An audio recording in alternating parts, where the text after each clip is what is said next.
Herkese merhaba. Umarım herkesin sağlığı ve keyfi yerindedir. Yılın sonuna yaklaştıkça gergin açılar her hafta bizi germeye devam ediyor. Bu hafta gökyüzü çok gergin. 2020 giderken son bir iz daha bırakacak gibi görünüyor. Fadime Birel ben. Astroloji Günlüğü olarak astrolojinin öngörülerini sizinle paylaşmaya çalışıyorum. Bu videoda 14-20 Aralık arasındaki gökyüzü hareketlerinin burçlara etkilerini anlatmaya çalışacağım. Bu haftanın en önemli gökyüzü hareketi 18 Aralık'ta Satürn'ün Kova burcuna geçmesi olacak. 8 Mart 2023'e kadar Satürn Kova burcunda kalacak. Doğum haritamızdaki Kova burcunun bulunduğu ev ve gezegene göre 2 sene boyunca sınav konumuz belli olacak. Herkese şimdiden kolay gelsin diyorum. Nisan-Mayıs ayındaki videolarda çokça söylemiştim. Nisan-Mayıs 2021'e dikkat edin. 2021 ve 2022 senelerinin fragmanını yaşayacağız diye bahsetmiştim. Nisan-Mayıs 2020'yi bir hatırlayın ve gardınızı alın. 2021 ve 2022'de sosyal haklar daha fazla ön planda olacak. Toplum hareketleri daha fazla olacak. Yürüyüşler, ayaklanmalar, isyanlar daha fazla gündemde olacak. İnsan, hayvan ve diğer canlıların hakları daha fazla konuşulacak. Teknoloji ve elektronik alet ve sistemlerde yeni keşifler daha fazla yapılacak. Uzay gezegenler konusundaki çok çarpıcı gelişmelere de şahit olacağız. Bu hafta 11-18 Aralık arası Dünya diken üstünde olacak gibi görünüyor. 16, 17, 18 Aralık günleri çok gergin. Son 2 senenin özeti olacak gibi de görünüyor. Dünyayı ilgilendiren lider konusu, savaş konusu, suikastler, depremler, yasalar, nükleer silah konusu bu hafta gündemde olacak. İran, Amerika, İsrail ve Rusya'yı ilgilendiren lider konusunda beklenmedik gündem dışı bir durum gerçekleşebilir. Bu da Ocak-Şubat 2021'in gündemini belirleyecek. 14 Aralık 2020'de Yay burcunda güneş tutulması gerçekleşecek. Artık karşımıza yeni konular çıkmaya başlayacak. 6 aylık süreçte de bu yeni konuları tecrübe edeceğiz ve Mayıs 2021 sonunda ay tutulmasında artık bu yenilikleri kabullenmiş olacağız. 6 aylık süreçte hangi alanlarda yenilikler karşımıza çıkacağını doğum haritanızdaki Yay burcunun bulunduğu ev ve bulunduğu gezegen veya gezegenler belirleyecek. Önümüzdeki 2 sene hava ile ilgili konularda bütün dünyada büyük değişimler yaşayacağız. Havanın değerini daha fazla anlamamız gerekecek. Bununla ilgili toplumsal yürüyüşlere de daha çok şahit olacağız. Ülkeler yaşamsal hava satarak para kazanma yollarını arayacaklar. İnsanın hayatını sürdürmesi gereken yeni hava kaynakları konusunda keşifler yapılabilir. Akciğer, solunum yolları, eller, ayaklar, baldırlar ve dokularla ilgili sağlık konuları daha fazla gündeme gelmeye başlayacak. Ülkemiz için sağlık konularında yenilikler karşımıza çıkacak. Sağlık ve para konusunda yenilikler karşımıza çıkacak. Eğitimle ilgili yenilikler karşımıza çıkacak. İç siyasette değişimler konusu gündeme gelebilir. Dış siyasette komşularla olan ilişkilerde askeri, hukuksal, sağlık konularında yeni yasalar kabul edilebilir, ilişkilerde yeni konular gündeme gelebilir. 14 Aralık'ta Yay burcundaki güneş tutulmasıyla birlikte Amerika kendini güçlü göreceği bir 6 aylık süreci başlatacak. Önümüzdeki 6 ay hem yenilenecek, hem güçlenecek, hem de büyük değişimler yaşayacak. Artık geçmişteki sistem ve ilişkilerden farklı bir sistem ve ilişkiler söz konusu olacak. Rusya 2021 ve 2022'de büyük değişimlere şahit olacak. Bu yıl bitmeden veya Ocak 2021'de Rusya'daki liderlerle ilgili suikast konusu da gündeme gelebilir. Anlayacağınız Aralık 2020 yılı daha bitmediğini işaret ediyor. Biz de daha dikkatli olarak yaşayıp göreceğiz. Şimdi 14-20 Aralık arasındaki gökyüzü hareketlerinin burçlara etkilerini paylaşacağım. 14 Aralık'taki güneş tutulmasının etkilerini burçlar kısmında anlatacağım. Burçlara dair dakikaları aşağıda açıklamalar kısmında yazacağım. Dakikaları tıklayarak burçlarınıza daha hızlı ilerleyebilirsiniz.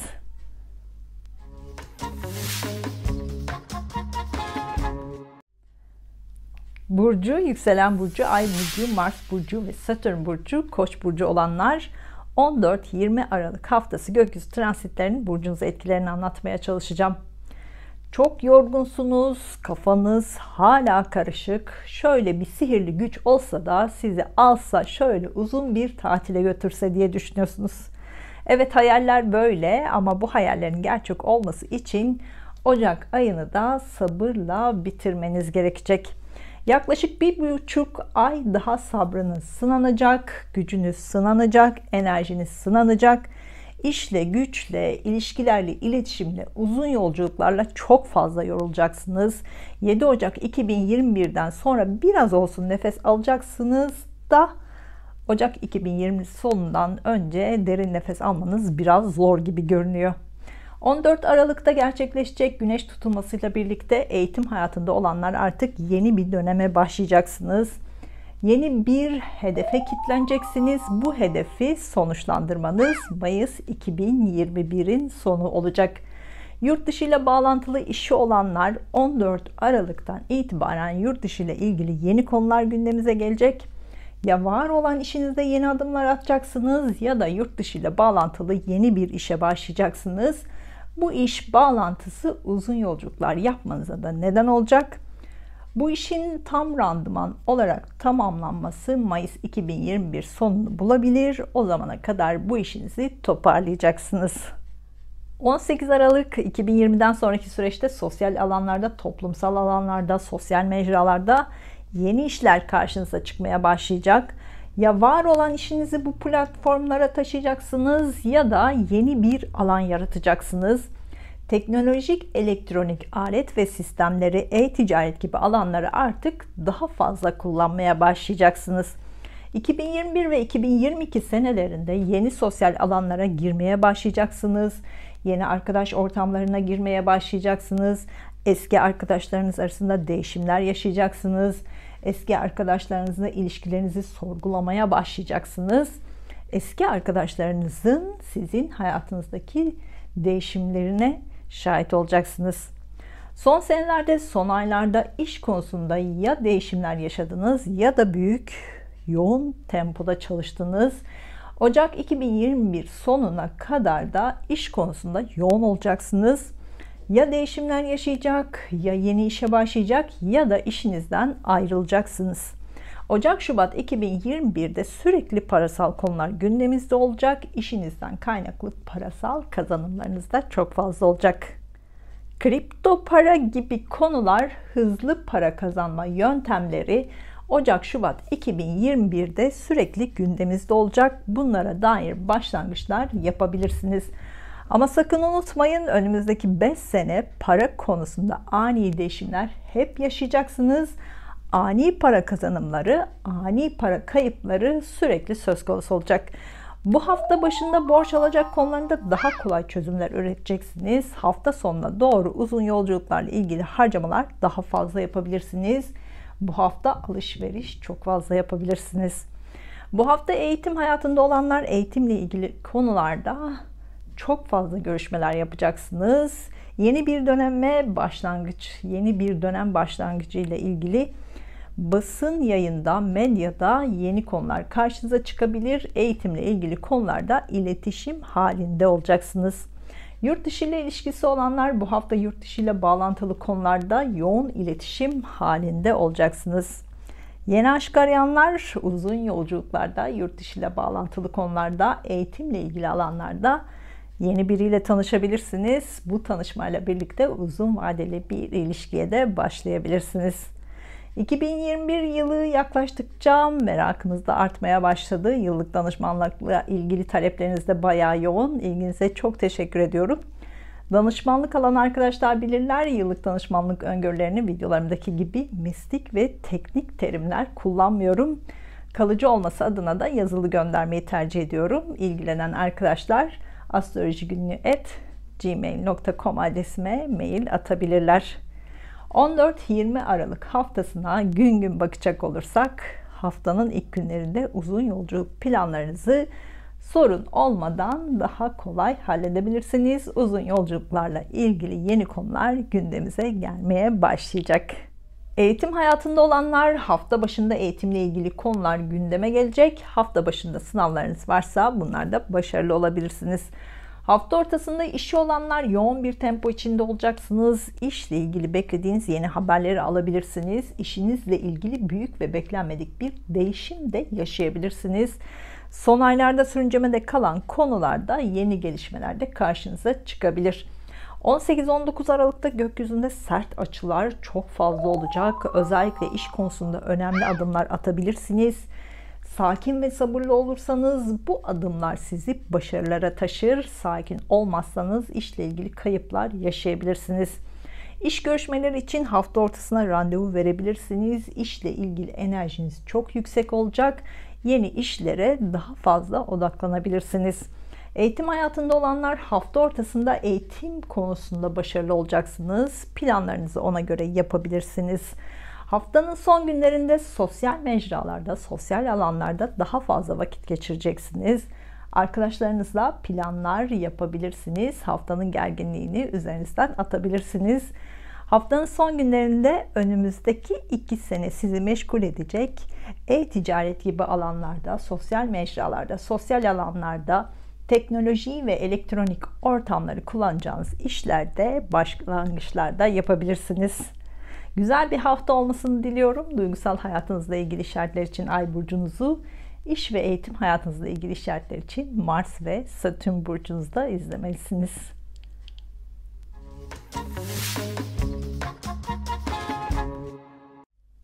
Burcu, yükselen burcu, Ay burcu, Mars burcu ve Satürn burcu, Boğa burcu olanlar 14-20 Aralık haftası gökyüzü transitlerinin burcunuza etkilerini anlatmaya çalışacağım. Temmuz başından beri hep psikolojinizi bozan konulara sanat, spor ve doğayla vakit geçirerek çözüm üretmeniz gerektiğini hatırlattım. Yeni yılın ilk günlerine kadar da hep hatırlatacağım.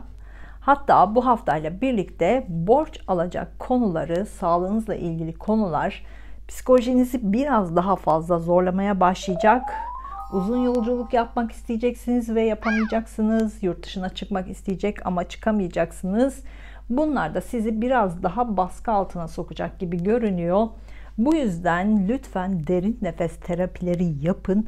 Hoşlandığınız konulara odaklanın. Gerekirse yemek yapın ve oturup hepsini yiyin. Kilo sorununu düşünmeyin. Zaten önümüzdeki 2 sene kilo sorununuz kendiliğinden çözüme ulaşacak. Siz şimdi Ocak-Şubat 2021'de hayatınızda neyi değiştirmek istiyorsunuz?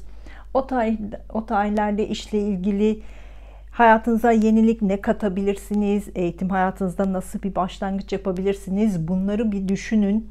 Evlilik konusunda hazırlıklarınızı şimdiden yapıp yurt dışı seyahat planlarınızı şimdiden yapın. Ama öncesinde 7 Ocak 2021'e kadar psikolojinizi iyi koruyun. Ocak ayında da sizin için çok kritik zamanlar olacak. Bunları da ilerleyen videolarda anlatacağım. Belki evden çıkmayın diyeceğim tarihler bile vereceğim size. 2021 ve 2022'de işle ilgili çok yoğun olacaksınız. Bu iş yoğunluğunun fragmanını Ocak-Şubat 2021'de göreceksiniz. Bu tarihler 2 senenin ana temasını size gösterecek. İşle ilgili sınanmalarda çok fazla yaşayacaksınız. Eğitim hayatında olanlar yıl sonuna kadar eğitimle ilgili konular çok fazla gündemimizde olacak. Yeni eğitim konuları gündeme gelebilir. İlerleyen yaşınıza rağmen yeni eğitim alanlarında da bulunabilirsiniz.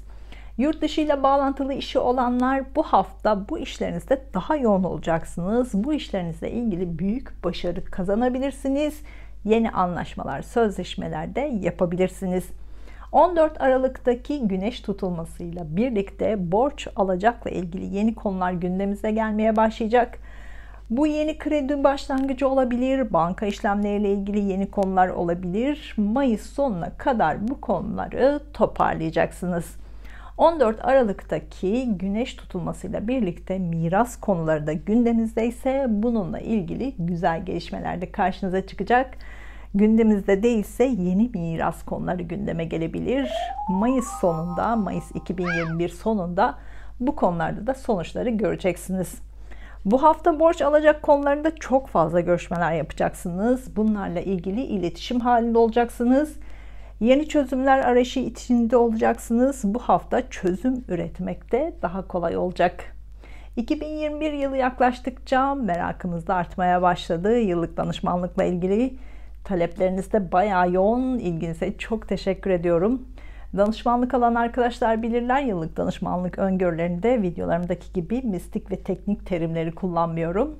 Kalıcı olması adına da yazılı göndermeyi tercih ediyorum. İlgilenen arkadaşlar astrolojigünlüğü@gmail.com adresime mail atabilirler. 14-20 Aralık haftasına gün gün bakacak olursak haftanın ilk günlerinde finans konuları gündemimizde olacak. Borç alacak konularıyla, fatura işlemleriyle yoğun olacaksınız. Banka kredisi gibi konularda yeni gelişmeler karşınıza çıkabilir. Borç alacak konuları önümüzdeki 6 ay sürekli gündemimizde olacak.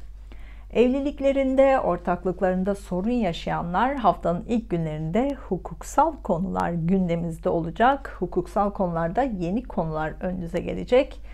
Bunlara dair sonuçları da haftanın başında alabilirsiniz. Ev alma, ev satma, ev taşıma, gayrimenkul, alım satımı ile ilgili konular gündemimizde ise bunlarla ilgili sözleşmeleri, anlaşmaları da haftanın ilk günlerinde imzalayabilirsiniz. İşlemlerinizi hızla gerçekleştirebilir, işlemlerinizi kolayca tamamlayabilirsiniz. 18-19 Aralık'ta gergin açılar çok fazla olacak. Bu tarihlerde yapacağınız uzun yolculuklarda hızdan uzak durmalısınız. Yavaş yavaş sabırla yolculuk planınızı gerçekleştirmelisiniz. Uzun yolculuk planlarınızda daha dikkatli olmalısınız. Mümkünse uzun yolculuk planlarınızı ertelemelisiniz. Eğitimle ilgilenenler hafta ortasında eğitimle ilgili yenilikler karşınıza çıkacak. Son aylarda beklediğiniz bu yenilikleri hemen kabulleneceksiniz. Eğitimle ilgili konularda hafta ortasında ya büyük başarı kazanacak ya da eğitimle ilgili kötü haberleri de alabilirsiniz. Yurt dışından beklediğiniz haberleri de hafta ortasında alabilirsiniz. Eğitimle ilgili yurt dışı ile bağlantılı konularda beklediğiniz haberleri de hafta ortasında alabilirsiniz. Hafta sonunda işi olanlar işle yoğun olacaksınız. İşle ilgili ikili görüşmeler çok fazla yapacaksınız. İşi olmayanlar iş başvurusu yapmak, işle ilgili görüşmeler yapmak için hafta sonu uygun olacak. Bunu değerlendirebilirsiniz. İş konusunda artık yoğun bir döneme giriş yapacaksınız. Güzel bir hafta olmasını diliyorum. Duygusal hayatınızla ilgili işaretler için Ay burcunuzu, iş ve eğitim hayatınızla ilgili işaretler için Mars ve Satürn burcunuzda izlemelisiniz.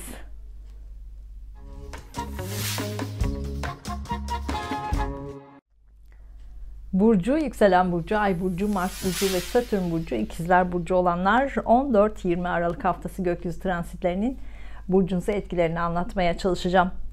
30 Kasım'da burcunuzda gerçekleşen ay tutulması son 6 aydır hayatınıza katılan yenilikleri artık kabullenmenizi işaret ediyor. Artık yeni başlangıçlarla hayatınıza devam etmenizi işaret ediyor. Bunları kabullenmezseniz evren sizin kabullenmeniz için mücadelesini vermeye devam edecek. Bunu da bilmelisiniz. Son 6 aydır ilişkilerinizle ilgili hem kendinizi hem de ilişkilerinizi yenilemeniz gerektiğine dair işaretler karşınıza çıkıp durdu. Bu da ilişkilerinizde bitişler veya ciddi kararlar almanız gerektiği konusundaydı. Bu özel ilişkinizde olabilir, işle ilgili ilişkiniz olabilir, çevrenizdekilerle olan ilişkiniz olabilir. İlişkilerinizde artık karşınızdakini daha farklı görmeye başladınız. Bu farklı durumu ya kabul edeceksiniz, ilişkiye devam edeceksiniz ya da kabul etmeyip ilişkiyi bitireceksiniz. Bu seçimi ya bu haftalarda netleştirecek ya da 2021 yılı sonuna kadar bu süreci yaşayıp 2021 yıl sonlarında sonuçlandıracaksınız. Son senelerde finansla ilgili sizi zorlayan şartlarla sürekli mücadele ettiniz, çözümler üretmeye çalıştınız. Kredi konuları gündemimizdeydi, banka işlemleri gündemimizdeydi. Bunlarla çok yoruldunuz. Bu hafta bu konularda zor zamanlar geçireceksiniz. Ama bu hafta sonu itibariyle artık bu durum sizi çok fazla üzmeyecek gibi görünüyor. Önümüzdeki haftadan sonra valizleri hazırlamaya başlayın. Hem çok gezecek hem de bu gezmelerden parasal kazanımlar sağlayacak fırsatları da bulacaksınız. 2021 ve 2022 sizin yurt dışı bağlantılı konular ve işlerde yoğun olacağınız, bazen bu konulardan çok bunalacağınız zamanlar olacak. Bu alanlarda yeni şeyler öğreneceksiniz. Hayatınıza yeni öğretiler de katacaksınız. Eğitim hayatında olanlar 2021 ve 2022 senelerinde çok zorlu bir süreç içinde olacaksınız. Eğitim hayatınızda değişimler yaşayacaksınız. Yabancı dil eğitimi olabilir, yurt dışında eğitim olabilir. Eğitimden kaynaklı uzun yolculuklar hep gündeminizde olacak. Çok zorlanacağınız zamanlarda sabırlı olursanız çok başarılı olabilirsiniz. 2021 ve 2022'de işiniz ve eğitim hayatınızda teknolojik ve elektronik alet ve sistemlere, e-ticaret gibi alanlara, bilgisayarla ilgili alanlara, yabancı dille ilgili konulara kesinlikle yer vermelisiniz. Bunlar zorlu sürecek 2 sene içinde sizi başarıya götürecek. 14 Aralık 2020'de Yay burcunda gerçekleşecek güneş tutulması ikili ilişkilerinizle ilgili önümüzdeki 6 ay yeni konular gündemimize geleceğini işaret ediyor. Bu evliliğiniz, ortaklığınız, ilişkiniz konusunda yeni konuları işaret ediyor. Mayıs 2021 sonuna kadar bu konulardaki yenilikleri kabullenmek zorunda kalacaksınız. Evlenebilir, boşanabilir, eşinizle ilgili yenilikleri kabullenmek zorunda da kalabilirsiniz. Ortaklık başlatabilir, ortağınızla ilgili yenilikleri de hayatınıza katabilirsiniz. 14 Aralık 2020'de Yay burcunda gerçekleşecek güneş tutulması, ev alma, ev satma, başka ülkeye taşınma, başka şehre taşınma, yaşam alanınızı değiştirme konularında karşınıza çıkacak olan yenilikleri kabullenmeye başlayacaksınız. Bu konularda Mayıs 2021 sonuna kadar da yenilikleri hayatınıza katacaksınız, katmak zorundasınız, yoksa buna mecbur kalabilirsiniz. 2021 yılı yaklaştıkça merakımız da artmaya başladı. Yıllık danışmanlıkla ilgili talepleriniz de bayağı yoğun. İlginize çok teşekkürler. Danışmanlık alan arkadaşlar bilirler. Yıllık danışmanlık öngörülerinde videolarımdaki gibi mistik ve teknik terimleri kullanmıyorum. Kalıcı olması adına da yazılı göndermeyi tercih ediyorum. İlgilenen arkadaşlar astrolojigünlüğü@gmail.com adresime mail atabilirler. 14-20 Aralık haftasına gün gün bakacak olursak haftanın ilk günlerinde ikili görüşmeler çok fazla yapacaksınız. Özel veya işle ilgili görüşmelerinizden yeni konular gündeme gelecek ve yeni başlangıçlar yapacaksınız. Hafta başında aşk ilişkinizle ilgili söz, nişan, evlilik kararlarınızı alabilirsiniz. Bu kararlarınızla ilgili organizasyonlarınızı da hafta başında tamamlayabilirsiniz. Hafta ortasında 18-19 Aralık'ta gergin açılar çok fazla olacak. Finansal konularla ilgileneceksiniz. Uzun zamandır sürüncemede kalan borç alacak konularla ilgili yeni gelişmeler karşınıza çıkabilir. Bunlara çözüm üretmek zorunda kalacaksınız. Haftanın sonuna doğru borç alacak konuları sizi biraz gergin yapabilir. Sakin kalmaya çalışmalısınız. Mirasla ilgili haber bekleyenler hafta ortasında bununla ilgili yeni haberleri alabilirsiniz. Bunlara dair net sonuçları yılın sonuna kadar da alabilirsiniz. Hafta ortasında sağlığınıza çok dikkat etmeniz de gerekiyor. Hafta sonunda uzun yolculuklar yapabilirsiniz. Yurt dışından beklediğiniz haberleri alabilirsiniz.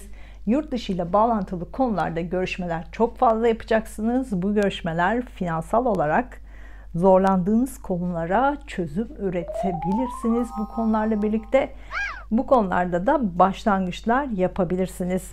Hafta sonunda eğitimle ilgili konularda gündeminizde olacak. Sınavlarınız varsa başarılı olacaksınız.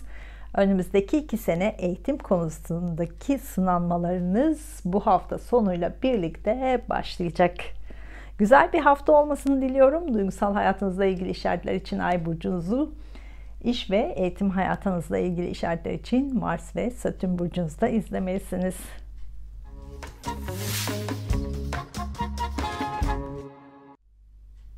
Burcu, yükselen burcu, ay burcu, Mars burcu ve Satürn burcu, yengeç burcu olanlar 14-20 Aralık haftası gökyüzü transitlerinin burcunuza etkilerini anlatmaya çalışacağım.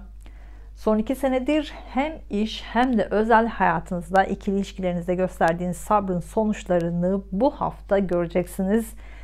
Bundan çok yoruldunuz, artık kimseyle uğraşmak istemiyorum dediniz, bitsin artık dediniz, bitecek artık ama başka konular karşınıza çıkmaya başlayacak. Sizin veya çevrenizdekilerin finans konuları, borç alacak konuları, miras konuları, hukuksal konular önümüzdeki 2 sene hep gündeminizde olacak. Finansal olarak şimdiden gardınızı alın. Önümüzdeki 2 sene parasal olarak hep tedbirli davranın. 2 kazanıp 1 harcayın. Para harcama, tasarruf yapma, yatırım yapma konularında önünüze çıkacak olanları size sürekli bir ders gibi olacak. Bu konularda sürekli eğitileceksiniz. Bu hafta sonuna kadar son 2 senedir ikili ilişkilerinizle ilgili yaşadıklarınızın özeti ve sonuçlarını göreceksiniz. Önümüzdeki haftadan itibaren de artık eş, ortaklık, iş ilişkilerinizde daha rahat hareket edeceksiniz. Kararlarınızı daha kolay alacaksınız. Bu da ilişkilerinizi daha kolay rayına oturtmanızı sağlayacak. Son haftalarda sağlık konularında özellikle psikolojinizi bozan durumlara çok fazla karşılaştınız. Son 6 aydır psikolojik olarak üzerinizde baskı vardı. Bu haftayla birlikte artık bu baskının yarattığı konuları kabulleneceksiniz. Bunlarla hayatınıza devam edeceksiniz. 14 Aralık 2020'de Yay burcunda gerçekleşecek güneş tutulmasıyla birlikte sağlık konusunda karşınıza yeni konular çıkmaya başlayacak. 6 ay gündemimizde olacak bu konularda sonuçları Mayıs 2021 sonunda göreceksiniz. 14 Aralık 2020'de Yay burcunda gerçekleşecek güneş tutulmasıyla birlikte sağlık sektöründe, kamu sektöründe, hizmet sektöründe, eğitim sektöründe işiniz varsa bunlarla ilgili yenilikler karşınıza çıkacak. Bu yenilikleri tecrübe etmeye başlayacaksınız. Eğer iş arıyorsanız önümüzdeki 6 ay bu alanlarda iş fırsatları karşınıza çıkabilir. Bu işlerle başlangıçları ya bu hafta ya da önümüzdeki 6 aylık süreçte yapabilirsiniz. İşiniz varsa yıl sonuna kadar yoğun bir tempoda çalışacaksınız. İşiniz yoksa bu hafta sağlık sektöründe, kamu, hizmet, eğitim sektöründe, sporla ilgili alanlarda, işletmeyle ilgili alanlarda, askeriye ile ilgili alanlarda yeni işler karşınıza çıkabilir. Algılarınız açık olsun. Bu hafta başlangıçlarda yapabilirsiniz. Hafta boyunca aşkta güzel enerjiler var. Aşk hayatınızda yeni başlangıçlar yapabilirsiniz. Bu başlangıç uzun vadeli bir başlangıç olacak. Hafta boyunca çocuklar veya çocuklarınızla ilgili güzel haberleri de alacaksınız. Bu haberler sizin enerjinizi yükseltecek haberler olacak. Hafta boyunca sağlık konularında görüşmeler çok fazla yapacaksınız. Bu görüşmelerde yeni haberler de alabilirsiniz. Sizin veya çevrenizdekilerin, eşinizin sağlık konuları da bu hafta gündemimize gelebilir. Daha dikkatli olmanızda da fayda var. 2021 yılı yaklaştıkça merakımız da artmaya başladı. Yıllık danışmanlıkla ilgili talepleriniz de bayağı yoğun. İlginize çok teşekkür ediyorum. Danışmanlık alan arkadaşlar bilirler. Yıllık danışmanlık öngörülerinde videolarımdaki gibi mistik ve teknik terimler kullanmıyorum. Kalıcı olması adına da yazılı göndermeyi tercih ediyorum. İlgilenen arkadaşlar astrolojigünlüğü@gmail.com adresime mail atabilirler. 14-20 Aralık haftasına gün gün bakacak olursak haftanın ilk günlerinde sağlığınıza daha fazla özen göstermelisiniz. Sizin veya çevrenizdekilerin sağlık konularında yenilikler gündeme gelecek. Baldır, solunum yolları, el, ayak gibi konular karşınıza çıkabilir. Bunlarla ilgili konular önümüzdeki sene sonuna kadar gündemimizde olacak.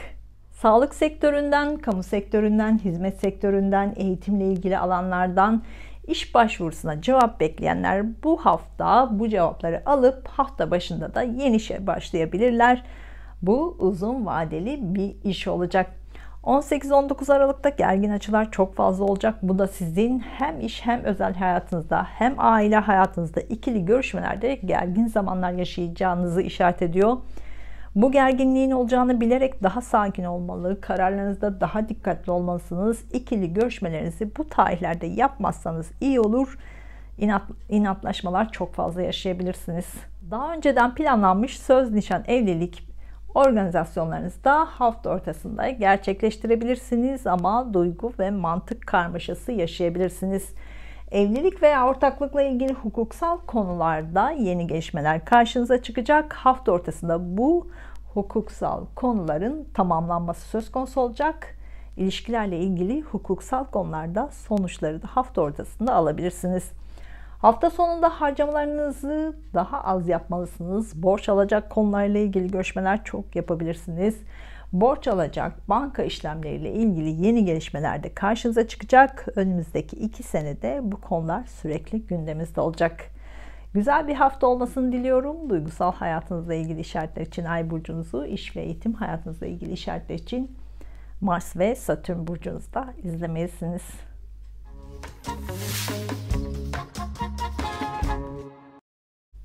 Burcu, yükselen burcu, Ay burcu, Mars burcu ve Satürn burcu, Aslan burcu olanlar 14-20 Aralık haftası gökyüzü transitlerinin burcunuza etkilerini anlatmaya çalışacağım. Son senelerde sağlık konuları hep gündemimizdeydi. Bu haftayla birlikte artık bu konular geride kalacak ama öncesinde 20 Aralık'a kadar sağlığınıza çok dikkat etmelisiniz. Çünkü çok sert açılar var. Direncinizi bu açılar düşürebilir. Sağlık sektöründe, kamu sektöründe, hizmet sektöründe işi olanlar son senelerde bu konularda çok yoruldunuz. Belki yeni iş buldunuz, belki işinizden ayrılmak zorunda kaldınız. Bu alanlardaki işlerinizde çok fazla mücadele verdiniz ve yoruldunuz. Bu haftayla birlikte bu konuları geride bırakacaksınız. Artık ilişkiler konusunda sınanmalar başlayacak. Eşinizle, ortağınızla, çevrenizdeki kişilerle olan ilişkilerinizde sürekli sorgulanmalar, sürekli kendi içinizde muhakemeler olacak. 2 sene boyunca bunu sizinle paylaşacağım diyebilirim. Evlenmek isteyenler, ortaklık kurmak isteyenler 2 sene boyunca bu istekleriniz gerçekleşeceği fırsatlar karşınıza çıkacak. Temmuz başından beri yurt dışı ile ilgili yaptığınız işlerde yoğun oldunuz. Bu yoğunluk bazen psikolojinizi bozmuş da olabilir. Bu işlerle ilgili yoğunluğunuzun kazançlarını yeni yılın ilk aylarından zaten alacaksınız. Şimdilerdeki yoğunluğa sabrederseniz Ocak-Şubat 2021'de hem işleriniz daha da yoğun olacak hem de kazançlarınız daha fazla olacak. Haziran 2020 başlarından beri çocuk konularında kendinizi yenilemeniz gerektiğini anlamaya başladınız. Çocuklar veya çocuklarınızın sizi değiştirmeye başladığını görmeye başladınız. Onların hayatındaki değişim sizin de hayatınızda değişimler yapmanıza neden oldu. 14 Aralık'ta Yay burcunda gerçekleşecek Güneş tutulması çocuk veya çocuklarınızla ilgili konularda karşınıza yeni konuların geleceğini işaret ediyor. Önümüzdeki 6 aylık süreçte bu yeni konuları tecrübe edeceksiniz. Mayıs 2021 sonu itibariyle de bunları kabullenmiş olacaksınız. Çocukları ilgilendiren konularda işleriniz varsa bunlarla ilgili de 14 Aralık itibariyle yeni başlangıçlarda yapacaksınız. Sanatla ilgileniyorsanız, medya önündeyseniz, topluluk önünde görevler yapıyorsanız 14 Aralık'la birlikte daha ön planda olmaya başlayacaksınız. Yeni projeleri de başlatabilirsiniz. Ancak bu yeni projeleriniz uzun vadeli projeler olmayacaktır. Bunu da bilmelisiniz. Aşk hayatınızla ilgili bu hafta başında net kararlar alacaksınız. Son 6 aydır aşk hayatınızda yeni gelişmeler karşınıza çıktı. Bunlara dair kararlarınızı bu hafta alacak. Önümüzdeki 6 aylık süreçte de bu kararlarınızı uygulayacaksınız. Bu hafta söz, nişan, evlilik kararı alabilir. Buna dair organizasyonlarınızı tamamlayabilirsiniz. Bunlara dair yeni kararlar da alabilirsiniz. Sorunlu giden aşk ilişkinizle ilgili de bitiş kararı alabilirsiniz. Ancak bu kararı önümüzdeki 6 ay sürekli kendi içinizde sorgulayacaksınız. 2021 yılı yaklaştıkça merakımız da artmaya başladı. Yıllık danışmanlıkla ilgili talepleriniz bayağı yoğun. İlginize çok teşekkürler. Danışmanlık alan arkadaşlar bilirler. Yıllık danışmanlık öngörülerinde videolarımdaki gibi mistik ve teknik terimleri kullanmıyorum. Kalıcı olması adına da yazılı göndermeyi tercih ediyorum. İlgilenen arkadaşlar astrolojigünlüğü@gmail.com adresime mail atabilirler. 14-20 Aralık haftasına gün gün bakacak olursak haftanın ilk günlerinde aşk hayatınızla ilgili uzun zamandır almayı beklediğiniz kararları alabilirsiniz. Bu kararları almak ve uygulamak için güzel bir hafta olacak. Bunu değerlendirebilirsiniz. Söz, nişan, evlilik organizasyonlarınızı da bu hafta gerçekleştirebilirsiniz. Bu ilişki uzun vadeli bir ilişki olacak. Çocuklar veya çocuklarınızla ilgili haftanın ilk günlerinde yeni gelişmelerin haberlerini alabilirsiniz. Bu yeni konular önümüzdeki 6 ay sürekli gündeminizde olacak. 18-19 Aralık'ta gökyüzünde gergin açılar çok fazla olacak. Sağlık konuları, yurt dışı ile ilgili konular, uzun yolculuklarla ilgili konular, eğitimle ilgili konular, ebeveynlerinizle ilgili konular, eşinizle ilgili konularda bazı haberler alabilirsiniz. Bu haberlerle birlikte hayatınızda yeni bir dönem başlayabilir. Bu olumlu da olabilir, olumsuz da olabilir. Bugünlerde sakin kalmaya çalışmalısınız. Sağlık sektöründe, kamu sektöründe ve hizmet sektöründe çalışanlar hafta ortasında işlerinizde yoğun olacaksınız. Bu işlerden haber bekleyenler bu haberleri hafta ortasında alabilir, yeni işe de başlangıç yapabilirsiniz. Hafta sonunda ikili görüşmeler çok fazla yapacaksınız. Bu sağlık konularıyla ilgili olabilir, yurt dışı ile bağlantılı konularda olabilir, özel hayatınızla ilgili olabilir. Bu görüşmeler yeni başlangıçlara neden olacak. Hafta sonunda söz, nişan, evlilik organizasyonlarınızı da gerçekleştirebilirsiniz. Bu ilişkide uzun vadeli bir ilişki olacak. Güzel bir hafta olmasını diliyorum. Duygusal hayatınızla ilgili işaretler için Ay burcunuzu, iş ve eğitim hayatınızla ilgili işaretler için Mars ve Satürn burcunuzu da izlemelisiniz.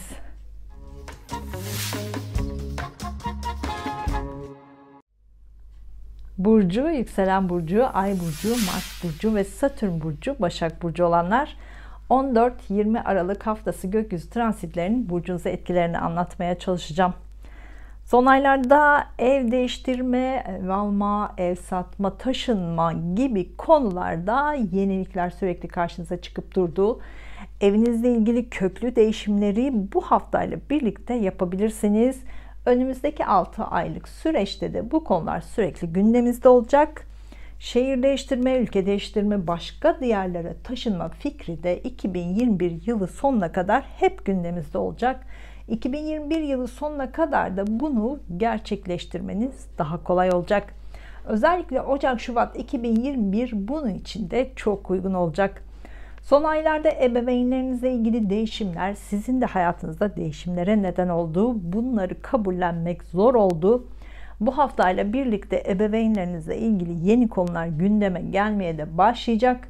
Mayıs 2021 sonuna kadar da bu yeni konuları tecrübe edeceksiniz. Mayıs 2021 sonuna kadar bunları artık daha kolay kabulleneceksiniz.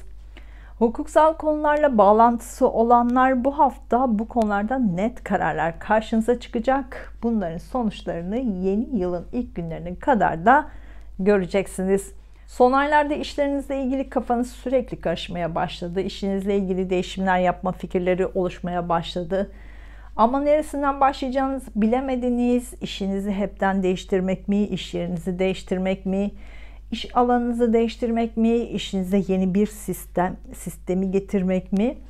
Bu sorular hep kafanızda oldu. Zaten birçok yenilik karşınıza çıkmaya başladı. Bu yenilikleri algılayabilirseniz önümüzdeki 6 aylık süreçte bunlara dair büyük yenilikleri de hayatınıza katabilirsiniz. Son senelerde aşk hayatınızla ilgili inişler çıkışlar çok fazla yaşadınız. Büyük sınanmalar yaşadınız. Ya mutlu sonla noktalandı ya da hala sürüncemede ve bilinmez bir durumda kaldı.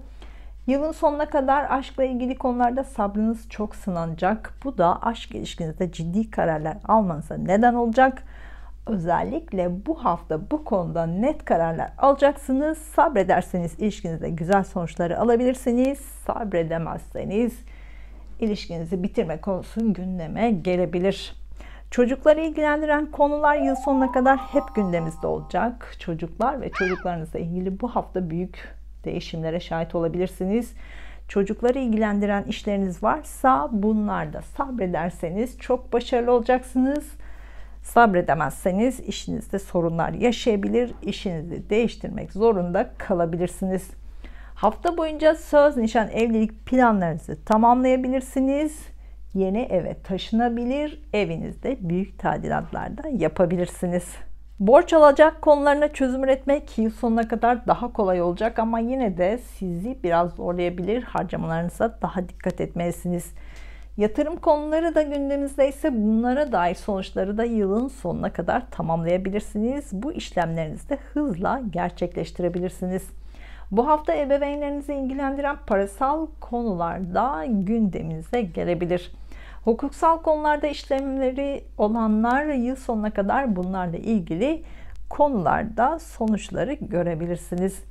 2021 yılı yaklaştıkça merakımız da artmaya başladı. Yıllık danışmanlıkla ilgili talepleriniz de bayağı yoğun.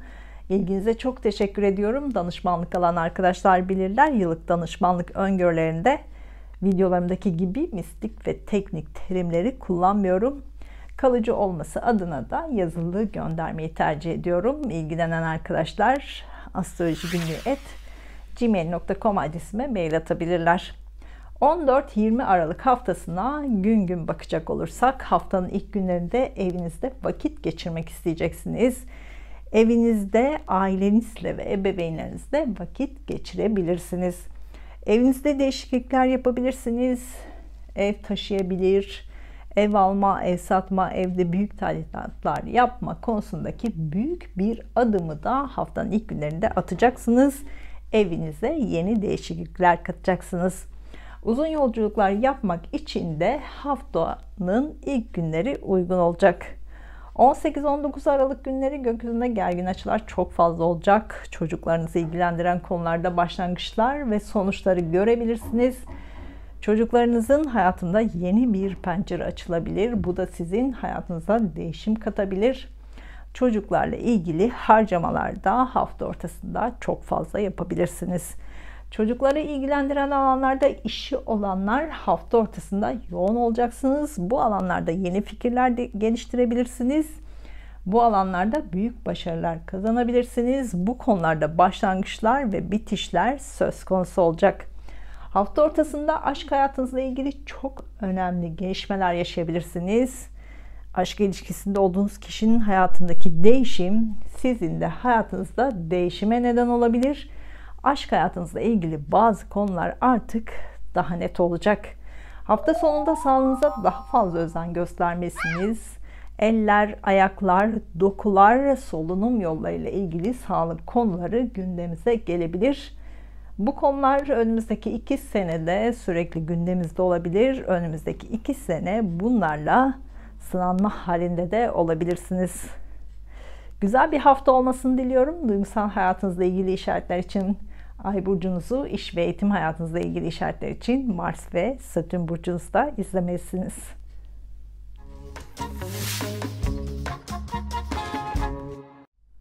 Burcu, yükselen burcu, ay burcu, Mars burcu ve Satürn burcu, terazi burcu olanlar 14-20 Aralık haftası gökyüzü transitlerinin burcunuza etkilerini anlatmaya çalışacağım. Son haftalarda kardeşleriniz, akrabalarınız veya yakın çevrenizdeki kişilerle ilgili konular daha fazla gündemimize gelmeye başladı. Onların hayatındaki değişimlere şahit oldunuz. 14 Aralık'la birlikte de kardeşleriniz, akrabalarınız veya yakın çevrenizdeki kişilerle ilgili yeni konular önümüzdeki 6 ay gündemimizde olacak. Mayıs 2021 sonuna kadar da bunları kabullenmek zorunda kalacaksınız. Son senelerde eşinizle olan ilişkinizde sınanmalar yaşadınız. Bazen üzüldünüz, bazen sevindiniz. Onunla ilgili yenilikler karşınıza çıktı durdu. Bunları kabullenip kabullenmemekte kararsız kaldınız. Bazen isyan edip ondan uzaklaştınız. Bazen uzak kalamayıp tekrar buluştunuz. Son 2 senedir yaşadıklarınızı oturup düşünecek ve artık bu haftayla birlikte net karar alacaksınız. Evliliğinizi bitirebilir veya karşınızdaki kişiyi olduğu gibi kabul edip evliliğinize devam edebilirsiniz. Bunu artık bu hafta netleştireceksiniz. Son aylarda evlilik planlarını erteleyip duranlar bu hafta artık bu konuları sonuçlandıracaksınız. Yeni bir evde, yeni bir hayata başlayacaksınız. Yeni eve taşınmak, evde büyük tadilatlar yapmak, evlenmek, boşanmak konuları bu hafta sürekli gündeminizde olacak. Bunları sonuçlandıracaksınız. Ebeveynlerinizle ilgili de beklenmedik değişimleri de bu hafta görebilirsiniz. Bu haftadan sonra 2 sene aşk hayatınızla ilgili büyük bir sınav başlayacak. Aşk ilişkinizde yeni konular karşınıza çıkacak. Aşk ilişkisinden ve karşınızdaki kişiden çok şey öğreneceksiniz. Aniden aşk ilişkisine başlayabilir. Aniden aşk ilişkisini bitirebilirsiniz. 2 sene boyunca aşka dair ani değişimler sürekli yaşayacaksınız. Yine bu haftadan sonraki 2 sene boyunca çocuklarınızla ilgili değişimler sizin de hayatınızda değişimlere neden olacak. Çocuklardan veya çocuklarınızdan çok şey öğreneceksiniz.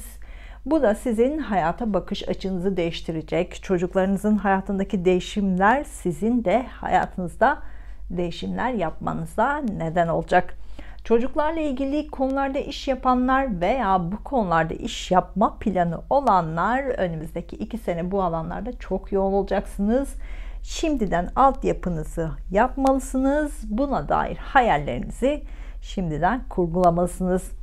Yurt dışıyla bağlantılı iş yapanlar, uzun yolculuklarla ilgili iş yapanlar, lojistikle ilgili iş yapanlar, son aylarda işinizle ilgili sistemlerde değişiklik yapmak zorunda kaldınız. Ya işinizi değiştirip başka alanlara geçtiniz, ya iş yerinizi değiştirdiniz, ya çalışma sisteminizi değiştirdiniz. Bu değişimleri geçen haftayla birlikte tamamladınız ya da artık kafanızda netleştirdiniz. Bu haftayla birlikte artık daha net adımlar atmaya başlayacaksınız. Eğitim hayatında olanlar son 6 aydır karşınıza çıkan yenilikleri kabullenmek zorundaydınız. Ama geçen haftayla birlikte artık kabullenir oldunuz. Bu haftayla birlikte yeni konular karşınıza çıkmaya başlayacak. Eğitimle ilgili yeni konuları daha 6 ay boyunca tecrübe edeceksiniz. 10 Haziran 2021'den sonra eğitim hayatınızda yeni bir dönem başlayacak. Hafta boyunca kardeşleriniz, akrabalarınız veya yakın çevrenizdeki kişilerle ilgili konular ve onların hayatındaki değişimlerle ilgili görüşmeler yapacaksınız. 2021 yılı yaklaştıkça merakımız da artmaya başladı. Yıllık danışmanlıkla ilgili talepleriniz de bayağı yoğun. İlginize çok çok teşekkürler. Danışmanlık alan arkadaşlar bilirler. Yıllık danışmanlık öngörülerinde videolarımdaki gibi mistik ve teknik terimleri kullanmıyorum. Kalıcı olması adına da yazılı göndermeyi tercih ediyorum. İlgilenen arkadaşlar astrolojigünlüğü@gmail.com adresime mail atabilirler.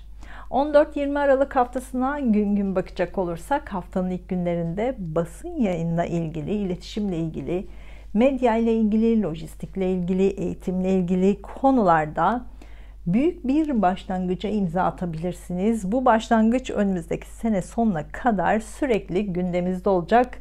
Sabırlı olursanız bu alanlarda büyük başarılar da kazanacaksınız. 18-19 Aralık'ta gökyüzünde gergin açılar çok fazla olacak. Duygu ve mantık karmaşası çok fazla yaşayacaksınız. İlişkilerinizle ilgili kararlar alacaksınız. Bazı tartışmalar yaşayabilirsiniz. Ebeveynlerinizle ilgili konular çok ön planda olacak. İlişkilerinizle ilgili hukuksal konularda sonuçlanmalar olacak. Evliliğinizle ilgili yapmayı planladığınız konuları da tamamlayacaksınız. Bu 2 gün bitişler ve başlangıçlar söz konusu olacak. Ev, aile, ebeveyn ve eş konularında sonuçları bu hafta ortasında göreceksiniz. Söz, nişan, evlilik planı olanlar bu organizasyonlarınızda haftanın son günlerinde tamamlayabilirsiniz. Duygu ve mantık karmaşası yaşayacaksınız. Hafta sonunda aşk ilişkinizde net kararlar alacaksınız. Ya ilişkinizi bitirecek ya da ilişkinizle ilgili ciddi kararlar alacaksınız. Bu kararlar önümüzdeki 2 sene sürekli gündeminizde olacak. Hafta sonunda çocukları ilgilendiren yeni konular da gündemimize gelecek. Önümüzdeki 2 sene çocuklarla ilgili değişimler sizin de hayatınıza değişimler katacak. Güzel bir hafta olmasını diliyorum. Duygusal hayatınızla ilgili işaretler için Ay burcunuzu, iş ve eğitim hayatınızla ilgili işaretler için Mars ve Satürn burcunuzda izlemelisiniz.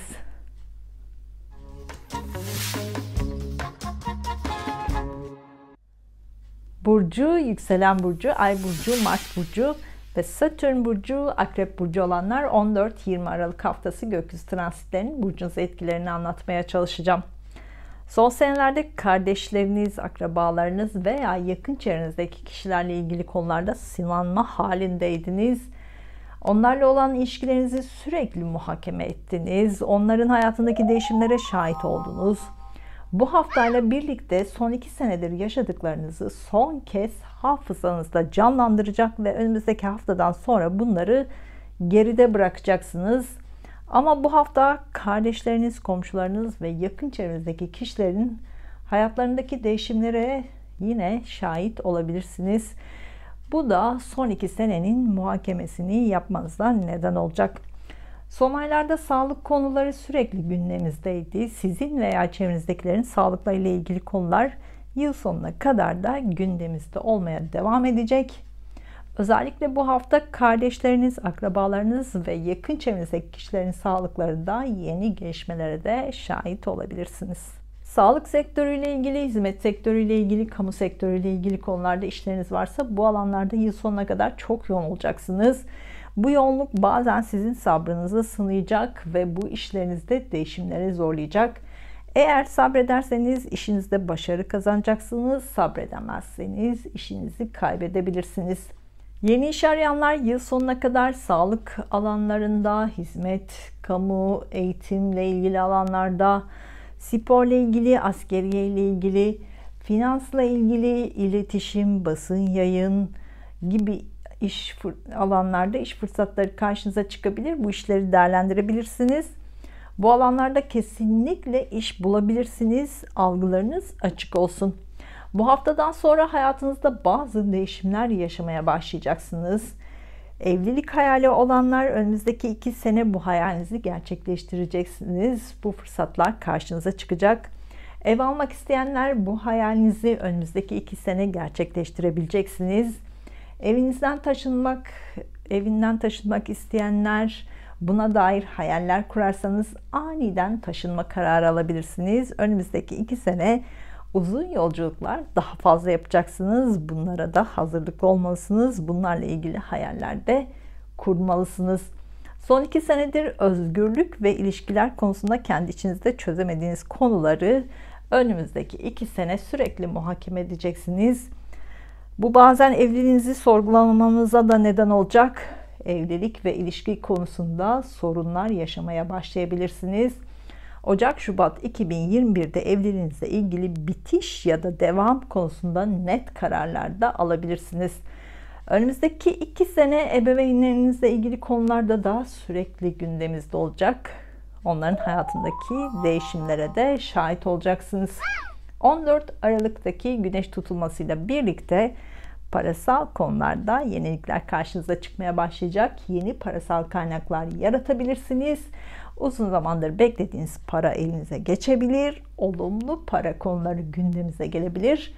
Bu konular 6 ay boyunca da gündemimizde olacak.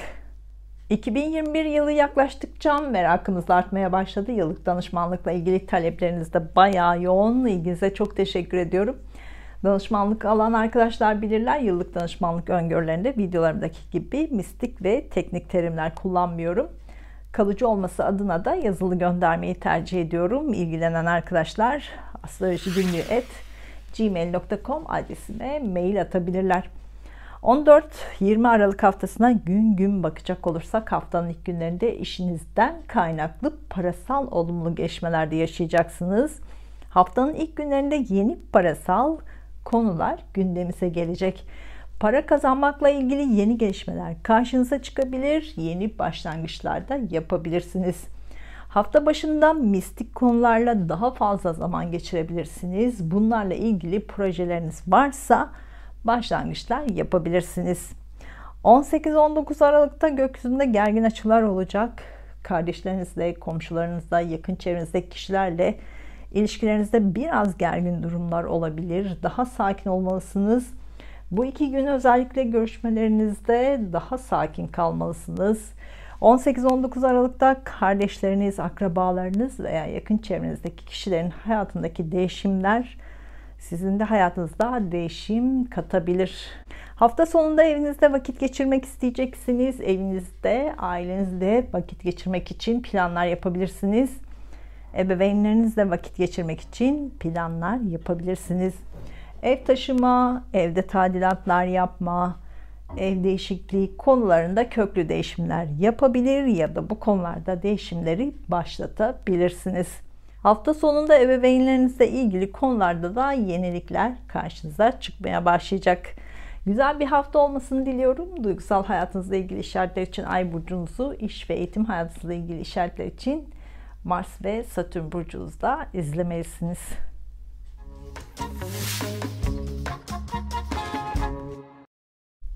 burcu, yükselen burcu, ay burcu, Mars burcu ve Satürn burcu, yay burcu olanlar 14-20 Aralık haftası gökyüzü transitlerinin burcunuz etkilerini anlatmaya çalışacağım.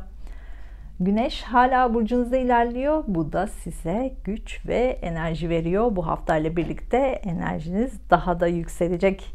Haftanın ilk gününde 14 Aralık'ta burcunuzda güneş tutulması gerçekleşecek. Son 6 aydır hayatınızı değiştirmeniz, hayatınıza yenilikler katmanız, çevrenizdeki kişilerle olan ilişkilerinizde değişimler yapmanız konusunda yaşadıklarınızı bu haftayla birlikte kendi içinizde muhakeme edecek ve artık yenilikleri hayatınıza katmaya başlayacaksınız. Geçmişi geçmişte bırakmak, yenilikleri hayatınıza katmak önümüzdeki 6 ay daha kolay olmaya başlayacak. Bu haftayla birlikte enerjiniz yenilenecek. Bu enerjiyle birlikte son aylarda kafanızda planladıklarınızı hayata geçirmeye de başlayacaksınız. Ev değiştirmek, ev almak, ev satmak, evlenmek, evde büyük tadilatlar yapmak, evinize yeni bir üye katmak, bunları tamamlayacaksınız. 30 Kasım'da İkizler Burcu'nda gerçekleşen Dolunay ve Ay tutulmasıyla birlikte Haziran ayı başından beri hayatınızda değişimlerin işaretlerini görmeye başladınız. Buna istinaden bazılarınız hayatınızda neleri değiştirmeniz gerektiğini anladı ve bu değişimlerin bazılarını 30 Kasım haftasında tamamladı. Hayatında değişimi fark eden ama hala değişimi gerçekleştirmeyenler ise 14 Aralık'la birlikte karşınıza daha fazla yenilikler çıkacak ve Mayıs 2021'de bunları tamamlayacaksınız. Çocuklarla ilgili alanlarda işlere başlamak, sanatla ilgili alanlarda işlere başlamak, ortaklaşa işlere başlamak, iletişimle ilgili, basın yayınla ilgili, medya ile ilgili, lojistikle ilgili işlere başlamak için bu hafta çok uygun bir hafta. Bunlarla ilgili yenilikleri hayatınıza katacaksınız. Bunlarla ilgili sonuçları da Mayıs 2021'de daha net görmeye başlayacaksınız. Son 2 senedir para kazanma konusunda sınanma halindeydiniz. Harcamalarınızla ilgili sanki hayat size ders vermeye çalıştı. Çünkü siz para harcama konusunda bazen abartabiliyorsunuz. Eğer bu dersi iyi çalıştıysanız parasal sorunlarla karşılaşmadınız ama parayı yönetme konusunda karşınıza çıkan işaretlerden ders çıkartmadıysanız para konusunda sorunlar yaşamış olabilirsiniz. 11-18 Aralık arasında gereksiz çok fazla harcamalar yapabilirsiniz. Buna da dikkat etmelisiniz. Yıl sonuna kadar parasal konularda daha dikkatli olmaya, harcamalarda daha özenli olmaya çalışmalısınız. Yılın sonuna kadar hesabınızı, kitabınızı daha iyi yapacaksınız. Yapmak zorundasınız, yoksa parasal kayıplar yaşayabilirsiniz. Son senelerde aşk ilişkisinde olduğunuz kişiye karşı çok fazla özverili olmaya başladınız. Kendinizden çok onu düşünmeye, kendinizden çok ona faydalı olmaya başladınız. Bu durum önümüzdeki yıllarda da devam edecek. Aşk ilişkisinde çok özverili olacaksınız. Kendi enerjinizi karşınızdaki için daha fazla kullanacaksınız. Bu da ilerleyen zamanlarda enerjinizin tükenmesine neden olabilir. Şimdiden bunun farkına varırsanız, enerjinizi idareli kullanırsanız, şimdilerdeki özverili davranışlarınızın ilerleyen zamanlarda beklentilere neden olacağını göreceksiniz. Bu ilişkide özverili olarak siz ne kazanabilirsiniz? Bunun muhakemesini yapın bence. Yoksa bu beklentilerde karşılıksız çıkabilir. Son senelerde çocuklarınıza veya çocuklara karşı daha özverili olmaya başladınız. Bu da enerjinizi daha fazla kullanmanıza neden olmaya başladı. İlerleyen senelerde bu daha fazla olmaya başlayacak. Siz şu anda farkında değilsiniz belki ama onlara karşı harcadığınız enerji sizin tükenmenize neden olabilir. Bu yüzden çocuklarınız veya çocuklarla ilgili konularda beklenti içine girmeseniz de enerjinizi iyi yönetmelisiniz. Onlara yardımcı olayım derken kendinize yardıma muhtaç hale getirebilirsiniz. Bu durum uzun yıllar gündemimizde olacak. Bu yüzden enerjinizi idareli kullanmalı. Çocuklar veya çocuklarınıza göstereceğiniz yardımın size de enerji yaratacak bir durum olmasını sağlamalısınız. Hafta başından itibaren Venüs burcunuzda ilerlemeye başlayacak. Aşk ilişkinizde artık daha güzel enerjiler var. Bunu bu hafta kullanabilirsiniz. Parasal olarak da olumlu gelişmeler karşınıza çıkacak. Bu hafta para beklentileriniz sonuçlanacak. Bu hafta estetik ve güzellikle ilgili yaptırmak istediğiniz değişimleri de tamamlayabilirsiniz. Dekorasyonla ilgili, evinizle ilgili, çocuklarla ilgili konularda da çok fazla alışveriş yapabilirsiniz. Yemek konusunda alışverişi biraz abartabilirsiniz. Bunlarla ilgili parasal harcamalar çok fazla yapabilirsiniz. Bunlara da dikkat etmelisiniz. 2021 yılı yaklaştıkça merakımız da artmaya başladı. Yıllık danışmanlıkla ilgili talepleriniz de bayağı yoğun. İlginize çok teşekkür ediyorum. Danışmanlık alan arkadaşlar bilirler. Yıllık danışmanlık öngörülerinde videolardaki gibi mistik ve teknik terimler kullanmıyorum. Kalıcı olması adına da yazılı göndermeyi tercih ediyorum. İlgilenen arkadaşlar astrolojibinliği@gmail.com adresime mail atabilirler. 14-20 Aralık haftasına gün gün bakacak olursak haftanın ilk günleri kendinizi güçlü hissedeceksiniz. Enerjiniz çok yüksek olacak. İş görüşmeleri için haftanın ilk günlerine randevu verebilirsiniz. Kendinizi güçlü hissedeceğiniz için görüşmelerde başarılı olacaksınız. Eğitim hayatında olanlar haftanın ilk günlerinde enerjiniz çok yüksek olacak. Bu sınavlarınız da varsa başarılı olabilirsiniz. Aşk hayatınızla ilgili hafta başında yeni kararlar alabilir. Bunlara dair organizasyonlarınızı da tamamlayabilirsiniz. Bu başlangıç uzun vadeli bir başlangıç olacak. Haftanın ilk günleri hayata yeni umutlarla ve yeni bakış açılarıyla bakmaya başlayacaksınız. 18-19 Aralık'ta gökyüzünde sert açılar çok fazla olacak. Bu da sizi parasal olarak etkileyecek. Belki uzun zamandır beklediğiniz para elinize geçebilir. Para kazanmayla ilgili yeni bir girişimde bulunabilirsiniz. Para konularıyla ilgili büyük değişimler yaşayabilirsiniz. Bu olumlu da olabilir, olumsuz da olabilir. Yemek sektöründe, finans sektöründe, gayrimenkul alım satımı yapılan alanlarda, estetik ve güzellikli alanlarda yeni parasal kaynaklar yaratabilirsiniz. Bu alanlarda işleriniz varsa bu alanlardaki kazançlarınızla ilgili değişimi görebilirsiniz. Para konularında bu 2 gün dikkat etmelisiniz. Kayıplarda yaşayabilirsiniz. Hafta sonunda kardeşlerinizle, akrabalarınızla veya yakın çevrenizdeki kişilerle görüşmek için planlar yapabilirsiniz. Onların hayatında bazı sonuçlar olacak. Bunların haberlerini de alabilirsiniz.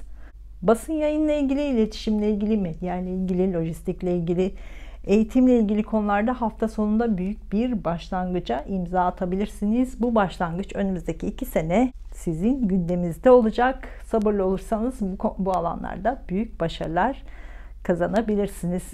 Güzel bir hafta olmasını diliyorum. Duygusal hayatınızla ilgili işaretler için Ay burcunuzu, iş ve eğitim hayatınızla ilgili işaretler için Mars ve Satürn burcunuzu da izlemelisiniz.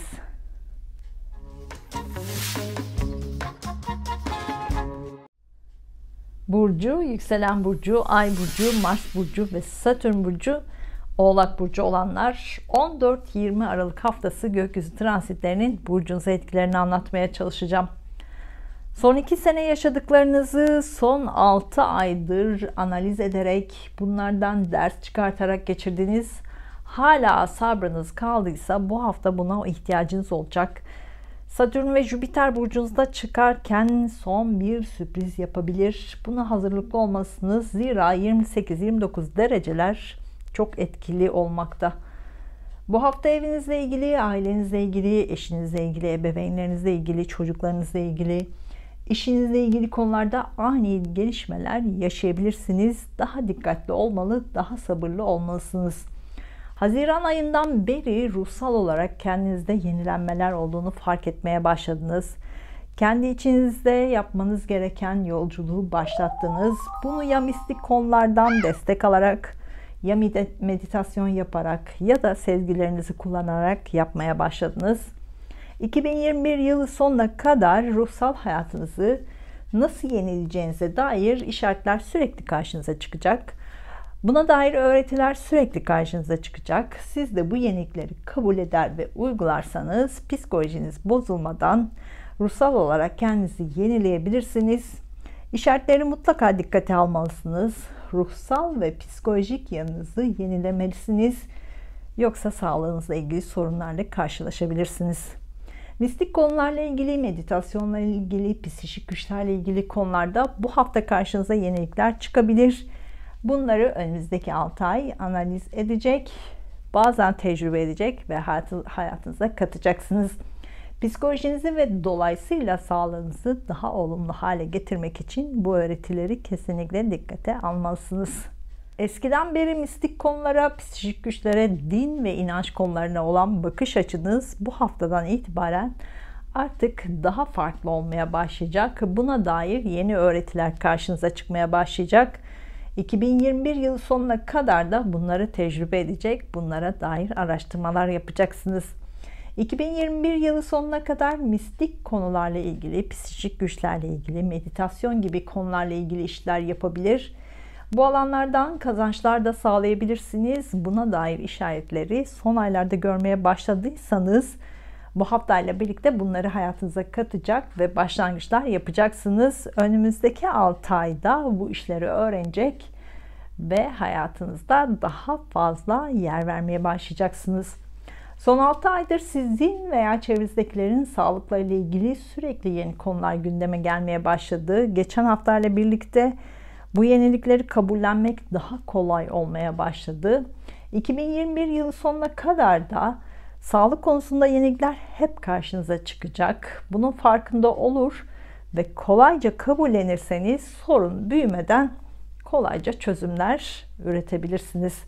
Bu hafta sanat veya benzer konularda daha fazla zaman geçirebilirsiniz. İçiniz daraldığı zamanlar çok fazla olacak. Bu konulara ağırlık vermeniz size iyi gelecek. 2021 yılı yaklaştıkça merakımız da artmaya başladı. Yıllık danışmanlıkla ilgili talepleriniz de bayağı yoğun. İlginize çok teşekkürler. Danışmanlık alan arkadaşlar bilirler. Yıllık danışmanlık öngörülerinde videolarımdaki gibi mistik ve teknik terimleri kullanmıyorum. Kalıcı olması adına da yazılı göndermeyi tercih ediyorum. İlgilenen arkadaşlar astrolojigünlüğü@gmail.com adresime mail atabilirler. 14-20 Aralık haftasına gün gün bakacak olursak haftanın ilk günlerinde içsel enerjinizi yenilemek isteyeceksiniz. Meditasyon yapabilir, mistik konularla ilgilenebilirsiniz. Psikolojinizi yenileyecek ortamlar yaratmanızda da fayda var.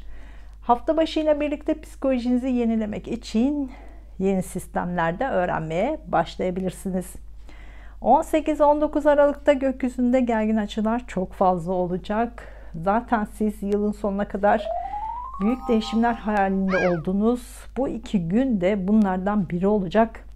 Evinizle ilgili, ailenizle ilgili, eşinizle ilgili, ebeveynlerinizle ilgili, işinizle ilgili, ilişkilerinizle ilgili büyük bir değişim yaşayabilirsiniz. Bu konularda bazı gelişmeler karşınıza çıkacak.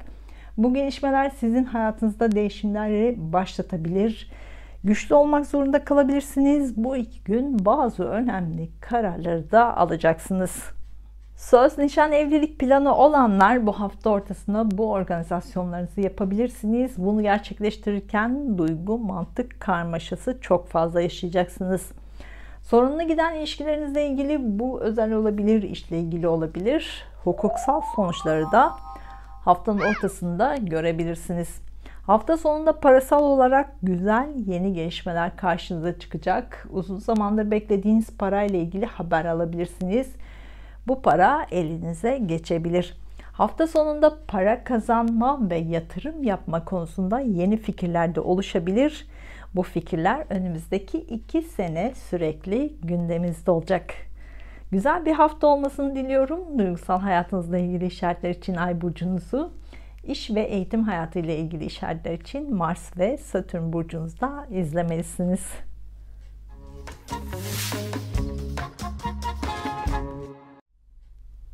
Burcu, yükselen burcu, Ay burcu, Mars burcu ve Satürn burcu, Kova burcu olanlar 14-20 Aralık haftası gökyüzü transitlerinin burcunuza etkilerini anlatmaya çalışacağım. Son senelerin iç daralmasının en çoğunu bu hafta yaşayacaksınız. Bu yüzden şimdiden tedbirinizi alın. Doğayla baş başa kalacağınız fırsatlar yaratabilirsiniz. Mistik konulara fırsat verebilirsiniz. Sevmekten hoşlandığınız konulara ağırlık verebilirsiniz. Yeter ki bu haftayı psikolojinizi bozmadan atlatacak konulara odaklanmanız gerektiğini iyi anlayın. Zaten siz çözümü kolayca bulacaksınız. Bu hafta sonu itibariyle artık hayatınızda değişimleri başlatmanız gerekecek. Aylardır videolarda anlatıp durdum. Umarım hayallerinizi kurdunuz, umarım hedeflerinizi kurguladınız. Çünkü Mayıs 2021 ortasına kadar hayatınızdaki değişimler o kadar hızlı gerçekleşecek ki ben bile burada anlatmaya fırsat bulamayacağım belki. Ocak-Şubat'ta ev, aile, ebeveyn, eş konusundaki değişimlerin dışında bunlara dair değişimlerin bazıları da aniden gerçekleşecek. Buna dair hayaller kursanız da bazen hayaller dışında ani ve beklenmedik değişimler yaşamak zorunda kalacaksınız. Buna hazır olun demek isterdim ama aniden geçeceği için ne kadar hazır olursunuz bilemiyorum. Eğitim hayatında olanlar bu haftadan itibaren eğitim hayatınızda çok fazla sınanacaksınız. 2021 ve 2022 senelerinde yeni başlangıçlar yapacaksınız. Eğitimle ilgili konularda sabırlı olursanız büyük başarılar kazanacaksınız ama sabırlı olmazsanız sürekli savrulup duracaksınız. Hedefleriniz sürekli değişecek. Bu da odaklanmanızda sorunlar yaratacak. Bu yüzden de ne olursa olsun sabırlı olmalısınız. Çünkü bu 2 sene eğitim hayatınızdaki gelişmeler sayesinde kazanacağınız başarılar yıllar boyunca çok konuşulacak. Mars ve Satürn burcu Kova burcu olanlar önümüzdeki 2 sene işle ilgili çok yoğun olacaksınız. Şimdiden altyapınızı hazırlayın. Yoğun tempoya hazırlanın. Ocak-Şubat 2021 özellikle iş ve finans konusunda büyük reformlar yapabilirsiniz. İşte güçlü olacağınız zamanlar olacak. 2021 ve 2022 senelerinde hayatınızda gerçekleşecek değişimler sizi sürekli eğitmeye çalışacak. Karşınıza gelecek yenilikleri çabuk kabullenip uygulayacaksınız. Eğer değişimler konusunda direnmezseniz evrenin size vereceği dersler sizin fırsatlar yaratmanıza da neden olacak. Bütün dünyada kriz olurken siz fırsatları değerlendirerek olumlu değişimler yaratabilirsiniz. 2018 senesini düşünün, Nisan-Mayıs 2020'yi düşünün. O tarihlerde karşınıza hangi yenilikler çıktı? Değerlendirdiniz mi? Değerlendirmediniz mi? Sonuçları ne oldu? Bunları iyi analiz edin. Benzerlerini 2 sene boyunca yaşayacaksınız. Basın yayınla ilgili, pazarlama ile ilgili, iletişimle ilgili, askeriye ile ilgili, sporla ilgili konularda yıl sonuna kadar yoğun bir tempoda olacaksınız. Eğer sabrederseniz kazançlı ve başarılı olacaksınız. Sabredemezseniz işinizle ilgili değişimler yaşayabilirsiniz. İş arayanlar yıl sonuna kadar bu alanlardan iş fırsatları karşınıza çıkabilir. Bunları değerlendirebilirsiniz. Bu hafta başında 14 Aralık'ta gerçekleşecek güneş tutulmasının etkisiyle birlikte sosyal alanlarda, sosyal mecralarda, teknolojik ve elektronik alet ve sistemlerle ilgili alanlarda, e-ticaret gibi alanlarda bu haftayla birlikte yeni başlangıçlar yapacaksınız. Bu başlangıçlar önümüzdeki 6 ay sürekli gündemimizde olacak. Mayıs 2021 sonlarında bunlara dair başarılarınızı da daha net görmeye başlayacaksınız. 2021 yılı yaklaştıkça merakımız da artmaya başladı. Yıllık danışmanlıkla ilgili talepleriniz bayağı yoğun. İlginize çok teşekkür ediyorum. Danışmanlık alan arkadaşlar bilirler. Yıllık danışmanlık öngörülerinde videolarımdaki gibi mistik ve teknik terimler kullanmıyorum. Kalıcı olması adına da yazılı göndermeyi tercih ediyorum. İlgilenen arkadaşlar astrolojigünlüğü@gmail.com adresime mail atabilirler. 14-20 Aralık haftasına gün gün bakacak olursak haftanın ilk günlerinde sosyal alanlarda, sosyal mecralarda daha fazla vakit geçirebilirsiniz. Yeni arkadaşlar edinebilirsiniz. Sosyal mecralarda, bilgisayarla ilgili alanlarda, teknolojiyle ilgili alanlarda işi olanlar haftanın ilk günlerinde yoğun bir tempo içinde olacaksınız. Bu konularda yenilikleri hayatınıza katmaya başlayacaksınız. 18-19 Aralık günleri gökyüzünde gergin açılar olacak. Psikolojinizi zorlayan durumlarla çok fazla karşılaşabilirsiniz. Duygusal olarak kendinizi baskı altında hissedebilirsiniz. Kardeşleriniz, akrabalarınız, yakın çevrenizdeki kişilerle ilgili, işinizle ilgili bazı haberler alabilirsiniz. Bu haberler sizin hayatınıza yenilikler katabilir. Son senelerde üzerinde düşünüp durduğunuz projelerinizde bu 2 gün içinde gündeme alıp sonuçlandırabilirsiniz. Bugünlerde enerjiniz düşük olabilir, enerjinizi yenileyecek konuları gündeminize alabilirsiniz. Doğada vakit geçirebilir, mistik konularla ilgilenebilirsiniz. Hafta sonunda sanki yeni bir düzene, yeni bir hayata adım atarcasına giriş yapacaksınız. Artık büyük sınavların, büyük adımların atılacağı bir döneme başlangıç yapacaksınız. Hafta sonunda enerjiniz çok yüksek olacak. Bunu iyi değerlendirmelisiniz. Anlaşmalar, sözleşmeler, söz, nişan, evlilik kararları, ilişkiye dair kararlar için hafta sonu çok uygun olacak. Hafta sonu yapacağınız başlangıçlar sizin önümüzdeki 2 sene hayatınızda çok önemli konular olacak. Sınavlarınız varsa hafta sonu bunlarda başarılı olacaksınız. Güzel bir hafta olmasını diliyorum. Duygusal hayatınızla ilgili işaretler için Ay burcunuzu, iş ve eğitim hayatınızla ilgili işaretler için Mars ve Satürn burcunuzda izlemelisiniz.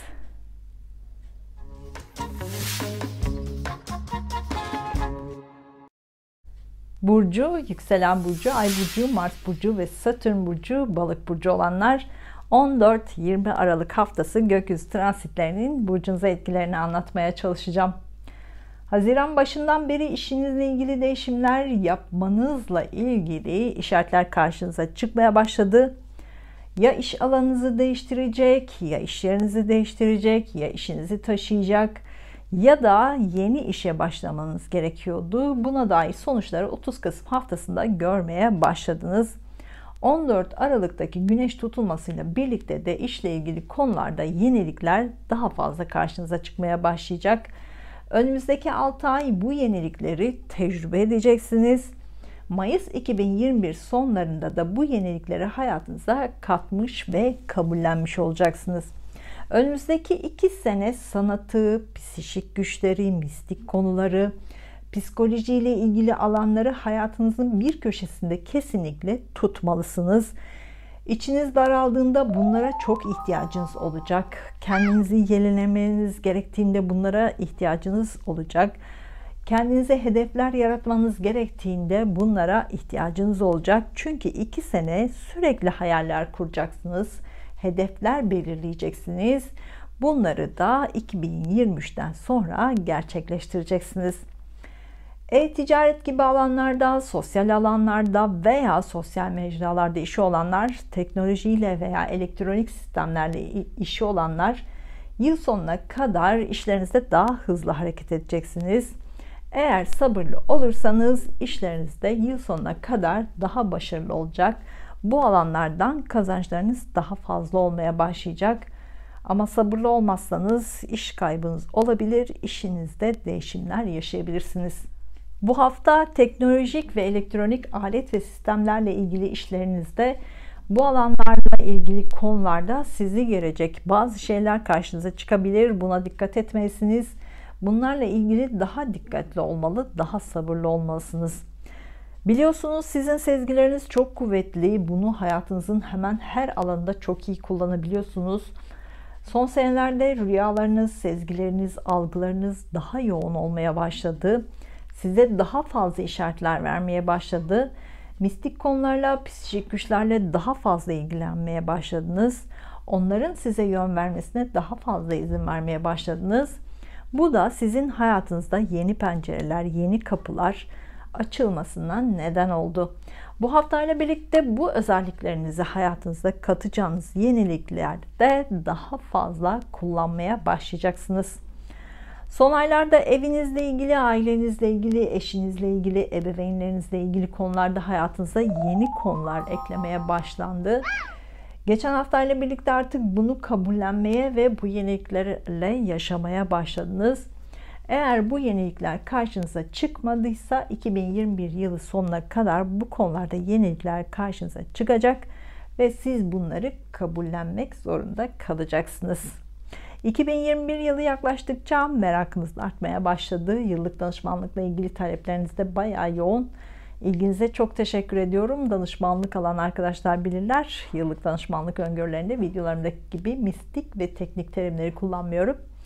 Kalıcı olması adına da yazılı göndermeyi tercih ediyorum. İlgilenen arkadaşlar astrolojigunluğu@gmail.com adresime mail atabilirler.